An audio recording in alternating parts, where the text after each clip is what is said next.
Assalamualaikum warahmatullahi wabarakatuh.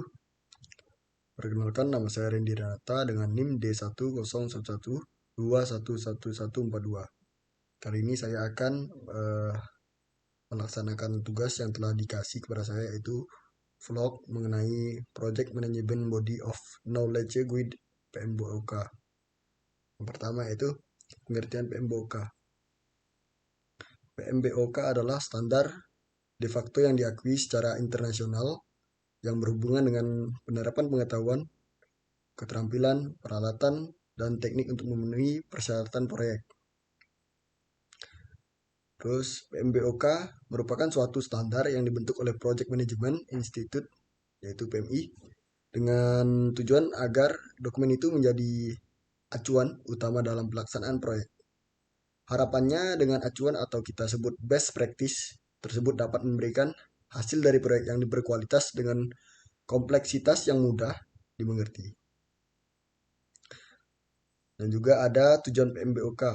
Tujuannya yaitu mendasar dari adanya PMBOK GUID adalah untuk menjelaskan pengetahuan dan sistem yang dapat diterapkan pada proyek. PMBOK GUID ini diakui secara umum, generally recognized, sebagai praktik yang baik, good practice. Selanjutnya, PMBOK GUID berisi berbagai poin penting dalam manajemen proyek. Beberapa di antaranya menjelaskan mengenai 5 grup proses dan 10 area pengetahuan. Yang akan saya jelaskan yang pertama adalah 5 grup proses dalam PMBOK GUID. Yang pertama yaitu initiating. Inti dari fase initiating adalah untuk menentukan visi proyek, mendokumentasikan, lalu apa yang ingin Anda capai dan mendapatkan persetujuan dari pemangku kepentingan. Dan yang kedua ada planning. Planning itu adalah fase di mana Anda membangun infrastruktur proyek yang memungkinkan Anda untuk mencapai tujuan proyek dalam batasan waktu dan anggaran yang telah ditentukan. Dan yang ketiga ada executing. Pada fase ini rencana yang sudah dibuat akan dieksekusi sesuai dengan timeline yang telah kita tentukan. Nah, di sini sebagian besar anggaran akan dikeluarkan untuk mencapai hasil yang diharapkan. Dan yang keempat ada monitoring dan controlling. Monitoring dan controlling ini dilakukan untuk mengawasi kemajuan dari proyek yang berjalan dan melihat apakah sudah sesuai dengan rencana. Dan di sini juga Anda dapat mengambil tindakan korektif ketika terjadi hal-hal yang keluar dari rencana yang sudah dibuat.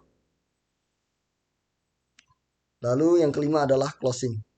Closing adalah tahap akhir dari siklus hidup proyek atau pembuatan proyek. Dan proyek harus secara resmi ditutup dan memperoleh persetujuan dari pelanggan, pemangku kepentingan, atau sponsor proyek. Selanjutnya ada 10 area pengetahuan dalam PMBOK GUID. Pada dasarnya dalam PMBOK GUID ini area pengetahuan adalah area atau bidang pengetahuan apa saja yang perlu Anda pahami untuk manajemen proyek yang efektif. Nah, berikut 10 area pengetahuan dalam manajemen proyek. Yang pertama itu ada Project Integration Management. Project Integration Management merupakan area yang membantu tim bekerja sama dengan lebih lancar. Dan yang kedua, ada Project Scope Management. Project Scope Management mengacu pada jumlah total pekerjaan yang harus dilakukan untuk menghasilkan produk, layanan, atau hasil proyek lain dengan fungsi dan fitur yang telah ditentukan. Dan yang ketiga, Project Time Management. Project Time Management ini mengacu pada analisis dan pengembangan jadwal atau timeline untuk menyelesaikan sebuah proyek. Yang keempat, Project Cost Management.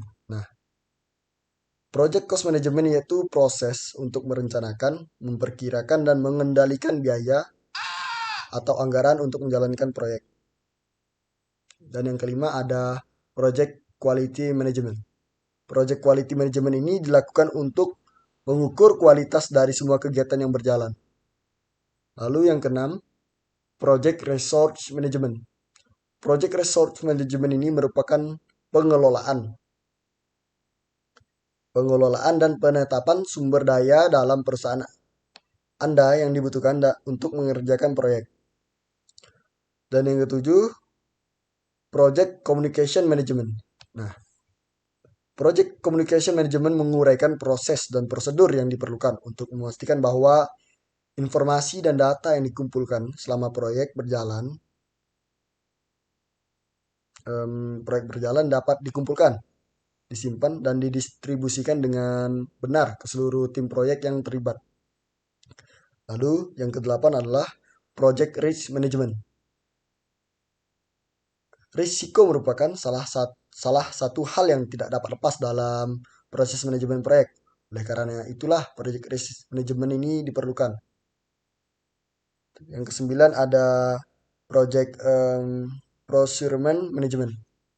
Project Procurement Management mengacu pada proses pengelolaan dan pengoptimalan anggaran proyek yang tersedia untuk barang, jasa, dan sumber daya yang diperlukan untuk menyelesaikan proyek. Dan yang terakhir ada Project Stakeholder Management. Nah, ini area pengetahuan yang terakhir adalah Project Stakeholder Management ini Anda akan mengkomunikasikan bagaimana status proyek, biaya, dan hambatan kepada para pemangku kepentingan. Mungkin sekian dari saya. Kurang lebihnya mohon dimaafkan. Wassalamualaikum warahmatullahi wabarakatuh.